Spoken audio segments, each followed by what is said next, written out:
السلام علیکم جی، آج ہم آپ کو بتائیں گے غصے کے لیے وظیفہ۔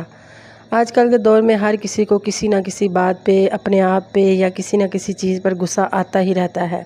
جیسے کہ خاوند بیویوں پہ بہت زیادہ برس پڑتے ہیں بلا وجہ، یا بیوی کو غصہ آ جاتا ہے کہ خاوند دیر سے کیوں آیا ہے، یا کسی نہ کسی بات پہ غصہ تو آ ہی جاتا ہے۔ زیادہ تر جن کے گرم ترین ستارے ہیں جیسے برج حمل اور ستارہ مریخ، برج اسد اور ستارہ شمس، یہ بہت زیادہ گرم ترین ستارے ہیں۔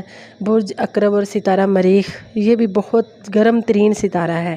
ان کو غصہ بلا وجہ ہی آ جاتا ہے کیونکہ یہ آتشی ستارے ہیں۔ آپ اگر چاہتے ہیں کہ آپ کو غصہ نہ آئے تو جو میں آپ کو وظیفہ بتانے لگی ہوں، یہ آپ کو ہر نماز کے ساتھ 41 مرتبہ یہ وظیفہ کرنا ہے۔